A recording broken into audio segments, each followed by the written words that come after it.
Movie के start में हमें ये बताया जाता है कि ये दुनिया दो इंसानों की थी, जिनमें एक आम इंसान और दूसरे मैजिशियन यानी कि जादूगर थे।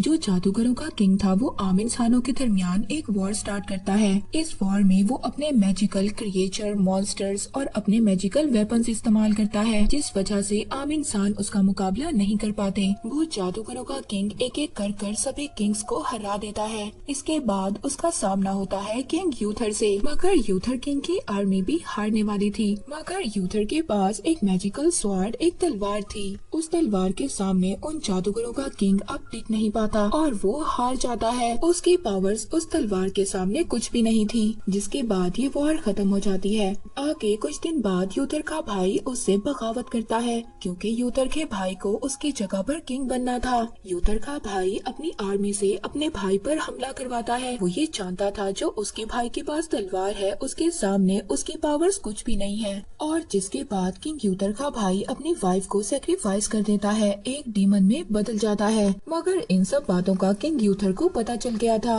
मगर जैसे ही किंग यूथर अपनी वाइफ और अपने बेटे को लेकर जा रहे थे, तभी वहाँ पर नाइट डीमन आ जाता है। नाइट डीमन किंग यूथर की वाइफ क्वीन को मार देता है, मगर किंग यूथर अपने बेटे को एक बोट में बिठाकर दूर छोड़ देते हैं और खुद डीमन नाइट से फाइट करने लगते हैं। इसके बाद ये सीन यहीं पर खत्म हो जाता है। अब यहाँ पर हमें ये लगता है कि किंग यूथर मर चुके हैं। इसके बाद हम किंग यूथर के बेटे को देखते हैं, जो बोट में बैठकर लंदन सिटी में आ गया था। वहाँ पर कुछ लेडीज उसको अडॉप्ट कर लेती हैं और ऑर्फन हाउस में ले जाती हैं। दूसरी तरफ जो किंग यूथर का भाई था वो किंग बन चुका था और अब वो टावर भी बनना शुरू हो गया था, जहाँ से उन जादूगरों के किंग को पावर मिला करती थी। किंग यूथर का भाई भी ये पावर हासिल करना चाहता था, इस वजह से वो टावर को दोबारा से बनवा रहा था। किंग यूथर का भाई मैजिशियन कोई जादूगर नहीं था, मगर उसने अपनी लाइफ के बहुत सारे साल मैजिशियंस के साथ गुजारे थे, इसलिए अब वो भी मैजिक सीख रहा था। ऐसे ही देखते देखते 20 साल गुजर गए थे।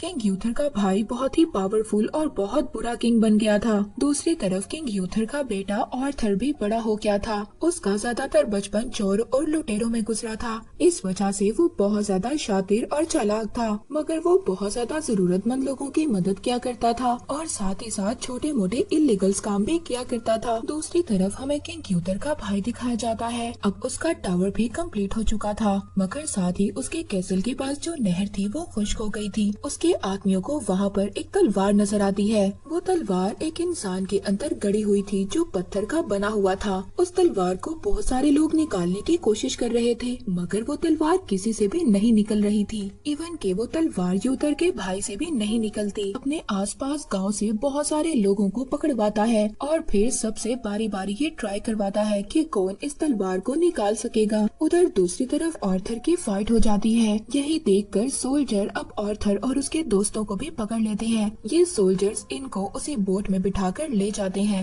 अब आर्थर अपने फादर के कैसल में पहुंच चुका था। यहाँ पर आर्थर को कुछ भी नहीं याद था। आर्थर को जब वो लोग तलवार निकालने के लिए कहते हैं, तो आर्थर चुपचाप उस तलवार को निकालने के लिए चला जाता है। आर्थर जैसे ही उस तलवार को पकड़ता है, तो उसको अपने पुरानी जिंदगी के बारे में याद आ रहा था और वो इस तलवार की पावर को भी फील कर सकता था। वो उस तलवार को पत्थर से निकाल लेता है, मगर उस तलवार की पावर्स इतनी ज्यादा थी वो उसको कंट्रोल नहीं कर पाता और बेहोश हो जाता है। अब सबको ये पता चल गया था कि ये यूथर का बेटा आर्थर है। अब उसको सोल्जर्स पकड़कर जेल में ले जाते हैं। आर्थर बॉर्न किंग था। ये पूरा कैसल और यहाँ के सभी लोग उसकी विरासत थे। उसने उस तलवार को पत्थर से निकाला है जो बहुत ज्यादा पावरफुल है। ये खबर हर जगह पर फैल गई थी। लोग बहुत ज्यादा खुश हो रहे थे कि उनका असली किंग मिल गया है और लोगों ने किंग यूथर के भाई के खिलाफ बगावत शुरू कर दी थी। इसके बाद हमें एक लेडी दिखाई जाती है और ये एक जादूगर थी। जेल में आर्थर के पास किंग यूथर का भाई आता है। पब्लिक के सामने ले जाने वाला था। वो आर्थर को धमकाता है और कहता है कि तुमने पब्लिक के सामने ये कहना है कि तुम किंग बनने के लायक नहीं हो, कहना है कि तुम इस तलवार को कंट्रोल नहीं कर सकते और अगर तुमने ऐसा ना किया तो हम तुम्हारे बाकी साथियों को मार देंगे। सभी लोग आर्थर किंग को देखने के लिए आए हुए थे वो बहुत ज्यादा खुश थे। अब उसको कहा जाता है कि वो तलवार उठाकर अपनी पावर्स को दिखाए, मगर आर्थर ऐसा नहीं करता क्योंकि उसने अपने दोस्तों को बचाना था। किंग यूथर का भाई उसको वहाँ पर मारने के ऑर्डर्स दे देता है। तभी वहाँ पर वही मैजिकल लेडी मेज आ जाती है। वो अपनी पावर से सभी जानवरों को अपने कंट्रोल में ले लेती है और किंग यूथर के भाई की आर्मी पर अटैक करवा देती है। उसके बाकी आदमी आर्थर को छुड़वाते हैं और तलवार लेकर नदी में कूद जाते हैं और वहाँ से भाग जाते हैं। आर्थर दोबारा से उसी तलवार को पकड़ता है और दोबारा से बेहोश हो जाता है। मेज उस तलवार के ऊपर अपनी पावर्स का यूज करती है, जिससे उसको पता चलता है कि आर्थर को अपनी पुरानी लाइफ के बारे में कुछ भी याद नहीं है। अब ये जादूगर लड़की डिसाइड करती है कि आर्थर को डार्क लैंड में भेजेंगे, जहाँ पर जाकर उसको अपनी लाइफ के बारे में सब कुछ याद आ सकता है। ये जगह बहुत ज्यादा खतरनाक थी। यहाँ पर आम इंसान और ना ही कोई जादूगर टिक सकता था। यहाँ पर आर्थर का सामना बहुत सारे क्रिएचर और मॉन्स्टर से होता है, मगर आर्थर इन सब का मुकाबला करता है और उस टावर तक पहुंच जाता है। यहाँ पर आते ही वो तलवार चमकने लगती है और उस तलवार के चमकते ही आर्थर को अपने पुरानी लाइफ के बारे में याद आने लगता है। और यहाँ पर फर्स्ट बात रिवील होती है। किंग यूथर ने जिस डीमन नाइट से फाइट की थी, किंग यूथर उस डीमन नाइट से फाइट में हार रहा था, मगर किंग यूथर ने अपनी आखिरी बाजी मारी थी। किंग यूथर ने उस तलवार को हवा में उड़ा दिया था और खुद उस तलवार के नीचे आ गया था, जिससे वो जादूगर एक्सकैलिबर तलवार उसको आकर लगी थी। पर किंग यूथर तो मर गया था और उसकी बॉडी पत्थर की बन गई थी। पत्थर का बनने के बाद वो पानी में गिर गया था और तब तक छोटा आर्थर भी बोट में बैठकर दूर चला गया था। इस वजह से किंग यूथर के भाई को वो तलवार उसी वक्त नहीं मिल पाई थी। अब जब ये सब कुछ आर्थर को पता चल जाता है तो वो तलवार चलाने की स्किल्स को भी सीख लेता है, मगर अभी भी वो इतना ज्यादा माहिर नहीं हुआ था। अब वो दोबारा से वापस आता है। रास्ते में मेज इसको पूरी कहानी बताते हैं। वो बताती है पहले जादूगर और इंसान दोनों आराम से रहा करते थे, मगर फिर इनके दरमियान में वॉर स्टार्ट हो गई। वॉर भी किंग यूथर के भाई ने ही स्टार्ट करवाई थी, क्योंकि उसको एक पावरफुल किंग बनना था। वो एक मैजिशियन से मिल गया था, जहाँ पर उसने ये प्लान किया था कि वो दोनों मिलकर किंग यूथर को मार देंगे। उस जादूगर ने टावर की पावर्स को अनलॉक किया था और उसी टावर की पावर से वो हर जंग जीत रहा था। मगर आगे किंग यूथर ने पूरे मेज टावर को तोड़ दिया था, जिसमें उस जादूगर की सभी डार्क पावर्स थी। इसने ये तलवार यूथर के ब्लड के साथ अटैच कर दी थी, यानी कि पहले यूथर और फिर उसका बेटा और इससे आगे जो भी इनसे रिलेटेड होंगे उनको ये तलवार मिलेगी। वो लोग ये भी बताते हैं कि ये टावर जितना ज्यादा बड़ा होता जाएगा, किंग यूथर के भाई की पावर्स भी ज्यादा होती जाएंगी और अगर एक बार ये टावर कंप्लीट हो गया तो उसको इस तलवार से रोकना भी मुश्किल होगा। आर्थर और इसके लोग आगे जाकर एक और फैमिली से मिलते हैं।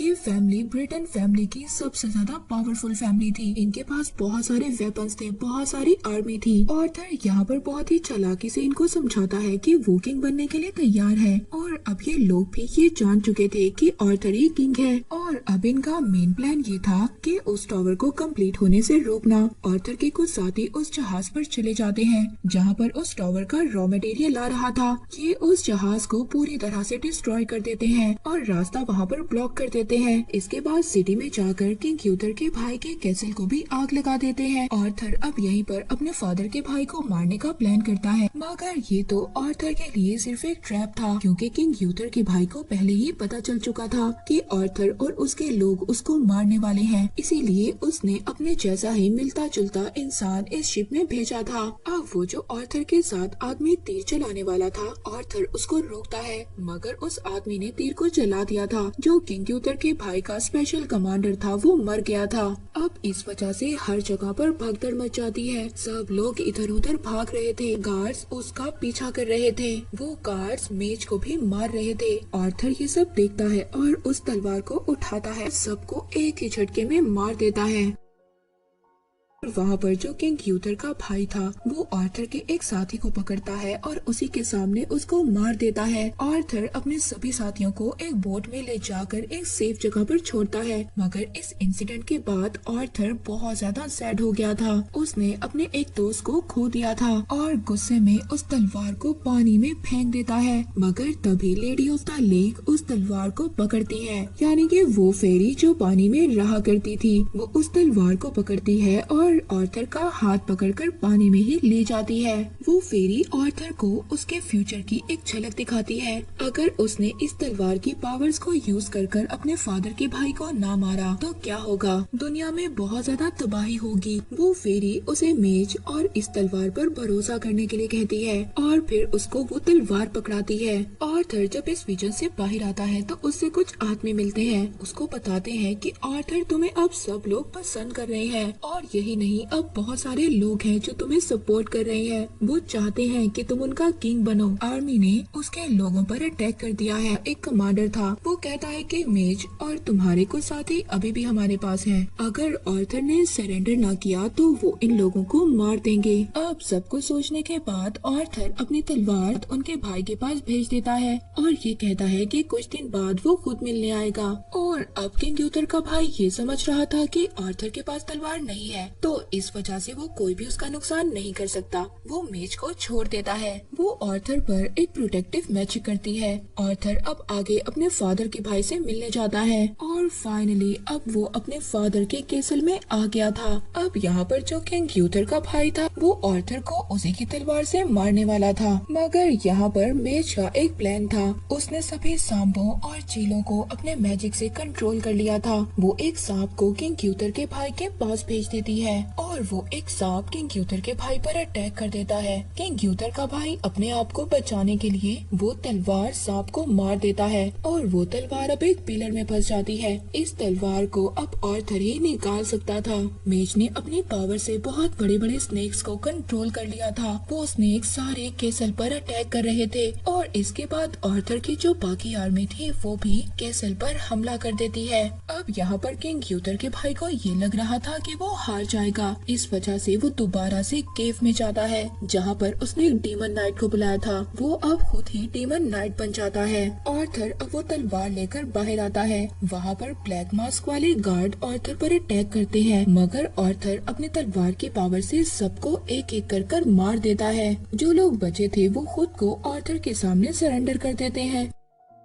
यहाँ पर जो उसके फादर का भाई था जो डिमोनिक बन चुका था वो बहुत ज्यादा पावरफुल था और वो आर्थर पर भारी पड़ रहा था। और यहाँ पर जैसे उसने किंग यूथर को मारा था वो इसी तरह सेम आर्थर पर भी अटैक कर रहा था। अब बेहोश हो गया था। वो डीमन नाइट आर्थर को सेम लाइन बोलता है जो उसने अपने भाई किंग यूथर को बोली थी, maybe the swords belong to मी।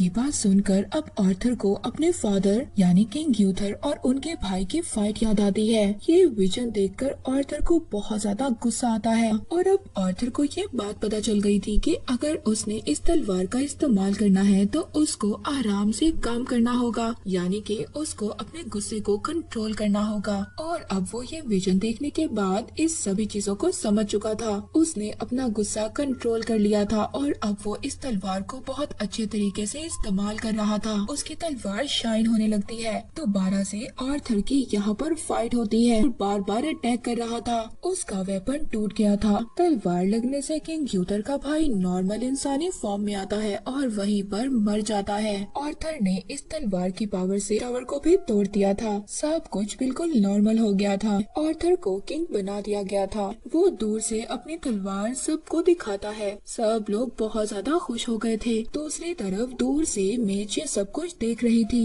उसका काम कंप्लीट हो गया था। उस तलवार तक उसने उसके असली हकदार को पहुंचा दिया था। मूवी यहीं पर एंड हो जाती है।